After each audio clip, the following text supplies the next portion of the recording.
Hola hermanos y bienvenidos nuevamente al estudio de la palabra de Dios. En esta lección vamos a concentrarnos en dos pasajes en la carta de Pablo a Tito, capítulos 2 y capítulo 3, donde veremos el tema Jesús, la gracia, la gloria y la bondad de Dios. Vamos a concentrarnos pues en estos dos pasajes en esta lección.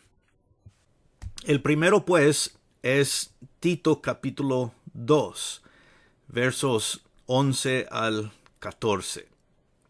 Y vamos a leerlo y ya luego podemos hablar un tantito de estos versos. Dice, porque la gracia de Dios se ha manifestado para salvación a todos los hombres, enseñándonos que renunciando a la impiedad y a los deseos mundanos, vivamos en este siglo sobria, justa y piadosamente, aguardando la esperanza bienaventurada y la manifestación gloriosa de nuestro gran Dios y Salvador, Jesucristo, quien se dio a sí mismo por nosotros para redimirnos de toda iniquidad y purificar para sí un pueblo propio, celoso de buenas obras. Bueno, este es el texto, ¿no? Y cuando lo escuchamos, tal vez podemos decir aquí ya o ver aquí ya algunas de las ideas muy grandes, muy bonitas que se presenta aquí en este capítulo 2. Pablo dice, verso 11, porque la gracia de Dios se ha manifestado para salvación de todos los hombres. Ahora, para Pablo esto es muy importante en estas cartas, en las cartas que él escribe a Timoteo, primera Timoteo, segunda de Timoteo, y aquí a Tito, es muy importante para él la idea de que la salvación de Dios es para todos. Es una salvación mundial, una salvación podemos decir universal, una que todos podemos tener o obtener, ¿verdad? Y para Pablo es muy importante eso. Entonces aquí él comienza a hablar de el evangelio siendo para todas las personas. Cualquiera de nosotros podemos aceptarla, escucharla, obedecerla, aceptarla, ¿verdad? Y sobre eso está hablando, ¿verdad? Cuando comenzamos a ver el texto.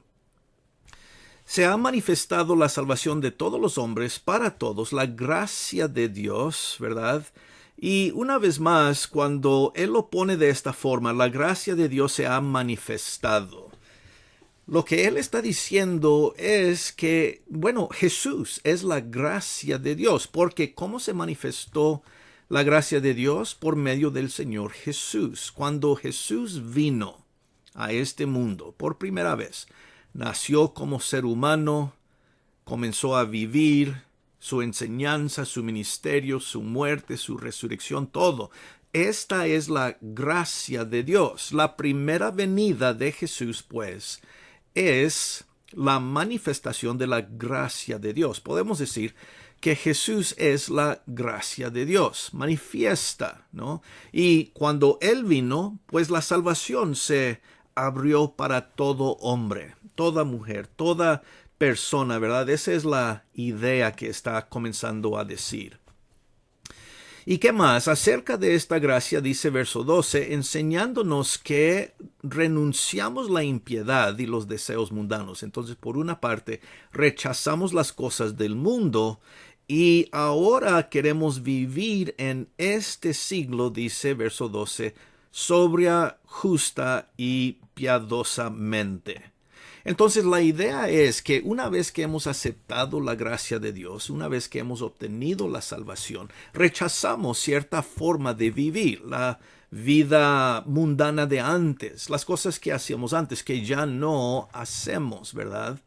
Eso lo rechazamos, eso lo dejamos atrás, pero ahora queremos vivir piadosamente, queremos vivir justamente, queremos vivir sobriamente. En otras palabras, la idea es queremos vivir como ahora esta gracia de Dios nos demuestra, como la gracia de Dios nos anima. Ahora, Es como, en otro texto, cambiamos de ropa, ¿no? Cambiamos de vestir. Antes teníamos la ropa antigua del mundo del pecado. Esa la quitamos, la dejamos a un lado y nos vestimos de nuevo del Señor Jesús. Gálatas capítulo 3, versos 26 al 27. Tenemos una nueva ropa que demuestra una nueva vida. Y pues eso es lo que Pablo está diciendo aquí. Ahora queremos vivir una vida justa, buena, santa, piadosa.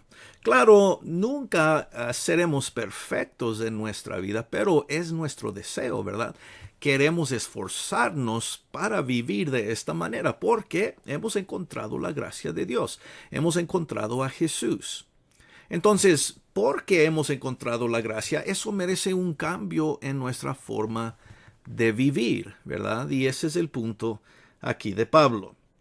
Regresando pues al verso 13, dice, aguardando la esperanza bienaventurada y la manifestación gloriosa de nuestro gran Dios y Salvador, Jesucristo. Entonces, vemos lo que él añade aquí. Primero, número 1, vivimos cierto tipo de vida. Una vez que hemos encontrado la gracia de Dios, una vez que hemos encontrado la presencia de Jesús, hemos obtenido la salvación, número 1, vivimos una vida nueva. Y aquí, número 2, aguardamos la bienaventurada apariencia gloriosa de Jesús.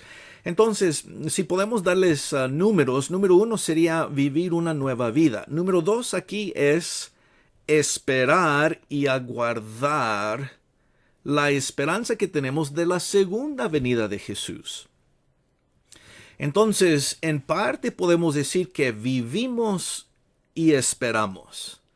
Esperamos la segunda venida y vemos que esta venida es descrita de una forma un poco diferente. La primera, dice, era la manifestación de la gracia de Dios. Cuando Jesús primeramente vino, demostración de la gracia de Dios, Jesús. Pero ahora cuando el Señor vuelve por segunda vez, la descripción cambia un tantito y ahora Pablo la describe como la gloriosa apariencia. Entonces, la primera venida de Jesús, la gracia de Dios demostrada. La segunda vez que regresa el Señor, la venida gloriosa. Jesús es la gloria de Dios. Y esto también se va a manifestar, tal como la primera, ¿verdad? Jesús se manifestó, vino al mundo, nació, vivió.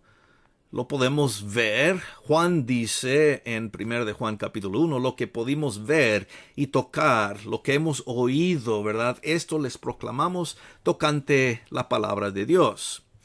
Sí, Jesús en su venida era una venida visible. La segunda venida va a ser una venida visible también, gloriosa esta vez. Entonces Pablo dice que aguardamos, es decir, esperamos esa venida. Estamos con mucha emoción al llegar el Señor Jesús. Es decir, deseamos que el Señor venga. Así que lo estamos esperando con anticipación, ¿verdad? Muy hermoso esta idea. Ahora, vemos una cosa más de este verso 13. No solamente es la esperanza que aguardamos, ¿verdad? Estamos esperando la esperanza bienaventurada de la manifestación de Jesús.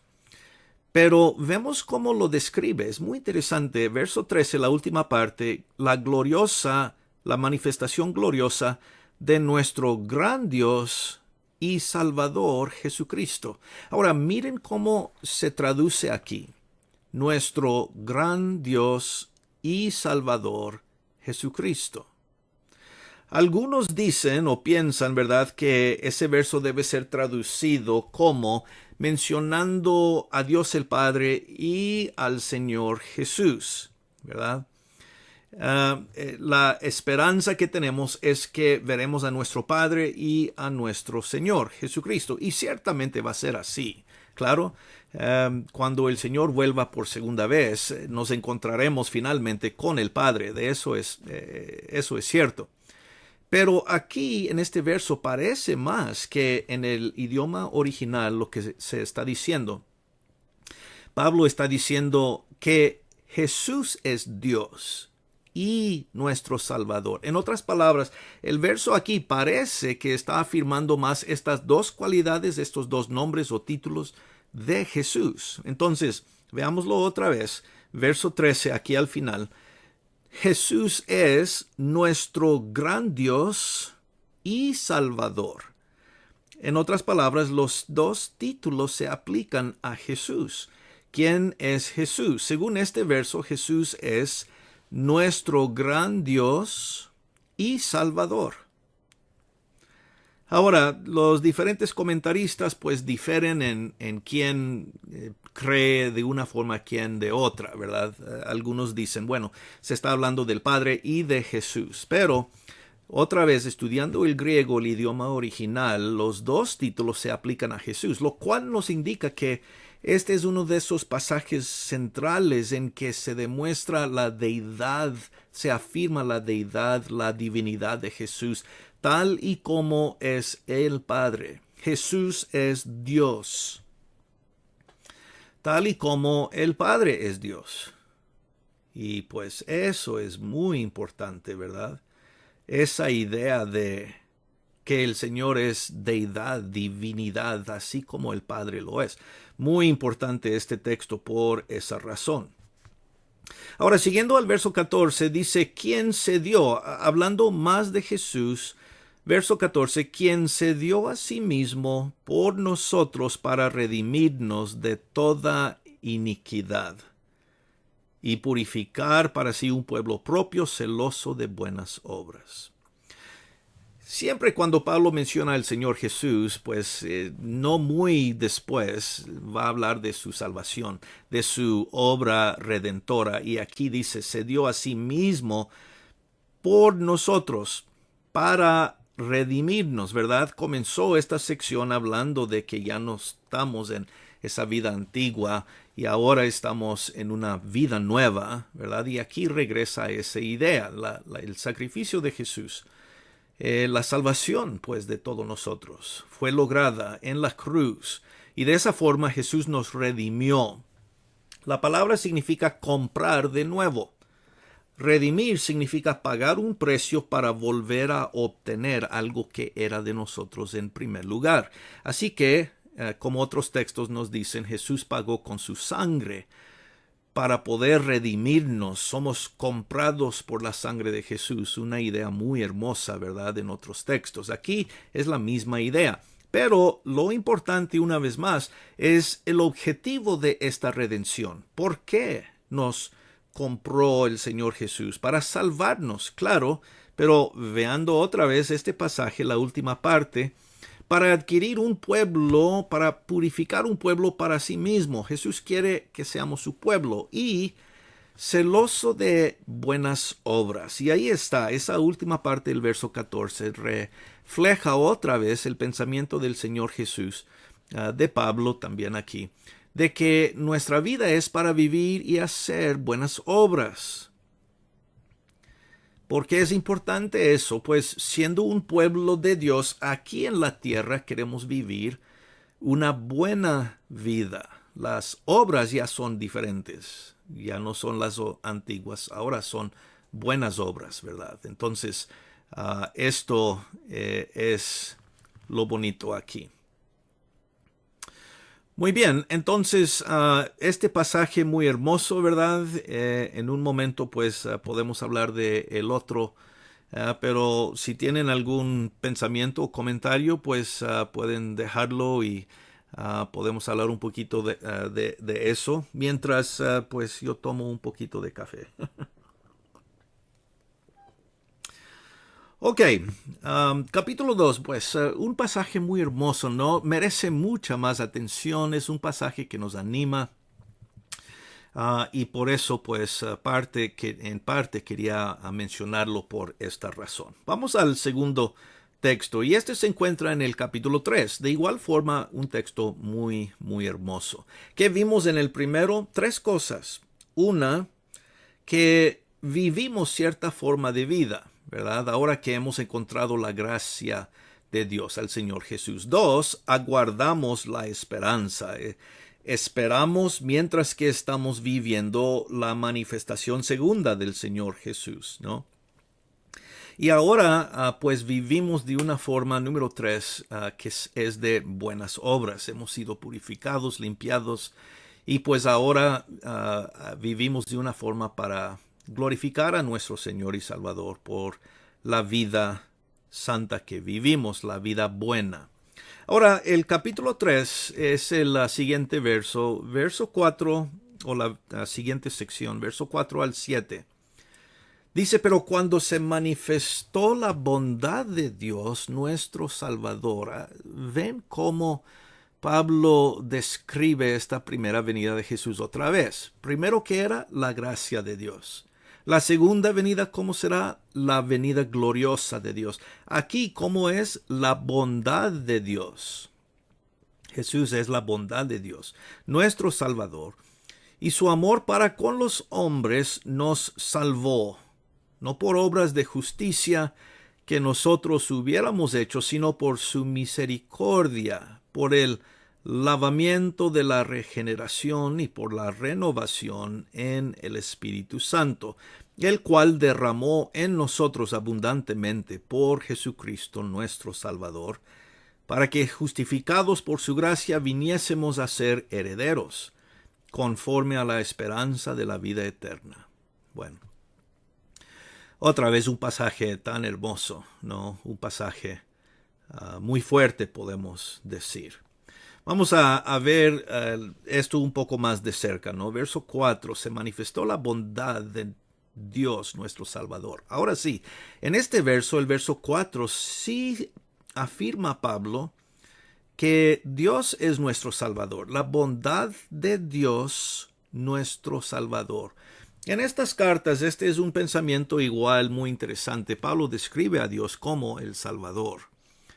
Y aquí es uno de esos pasajes, Dios nuestro Salvador. Bueno, sabemos que Jesús es el que vino, el que se dio a sí mismo, el que se sacrificó. Pero tenemos que aceptar y, bueno, recordar que el plan de salvación originó con Dios el Padre. Así que aquí Dios es visto como nuestro Salvador. Y él dice, Pablo dice, cuando la bondad de Dios, nuestro Salvador, se manifestó. Jesús otra vez. Ahora descrito como la bondad de Dios, ¿no? Y qué hermoso pensamiento. La bondad de Dios es lo que, pues, es el centro del carácter de Dios. Todo procede de la bondad de Dios, todo. Y así, pues, Pablo afirma aquí esa misma verdad. Dice, nos salvó, no por nosotros mismos, nuestras obras eran de pecado, ¿verdad? Pero por su misericordia. Dios nos salvó por su misericordia, ¿verdad? El pensamiento de Dios es salvar al ser humano. Ese es el intento de Dios. El diseño de Dios es de darnos vida. ¿Qué dijo Jesús? Juan 10:10. Yo he venido para que tengan vida y vida en abundancia. Dios siempre ha bendecido a su creación con vida. Somos nosotros los que nos desviamos, ¿no? Que a veces nos vamos por caminos equivocados, pero Dios siempre tiene en mente, desea nuestra salvación, nuestra vida, que estemos bien. Y así, pues, es lo que se está afirmando aquí. Él nos salvó por su misericordia, ¿verdad? Aquí se resalta la misericordia de Dios. Qué bonito. Pero también dice el lavamiento de la regeneración y la renovación en el Espíritu Santo. Ahora, la forma en que Dios logra esto. Claro, el sacrificio de Jesús derramando su sangre. Pero ahora lo que el Espíritu Santo hace constantemente en nosotros es una obra de regeneración y renovación. Esto habla del proceso continuo después de nuestra salvación, ¿verdad? En otras palabras, la sangre de Jesús nos salva. Claro, cuando el Señor derramó su sangre, la base de su sangre es el poder de la salvación de Dios. Pero, ¿qué pasa después? No es solamente para entrar en salvación. Ahora, dice Pablo, hay un proceso largo, hay el resto de nuestras vidas en la cual el Espíritu Santo trabaja, obra. Es un lavamiento continuo del Espíritu Santo para regenerarnos. La regeneración, el cuerpo nuevo, que dice Pablo, cada vez, cada día nos estamos renovando por dentro nuestro espíritu. Nuestro cuerpo está muriendo, sí. En lo físico se está desgastando, se está envejeciendo, pero por dentro el Espíritu Santo está en un proceso de regeneración, haciéndonos nuevos, ¿verdad? Y qué bonito pensamiento es ese, renovándonos por dentro.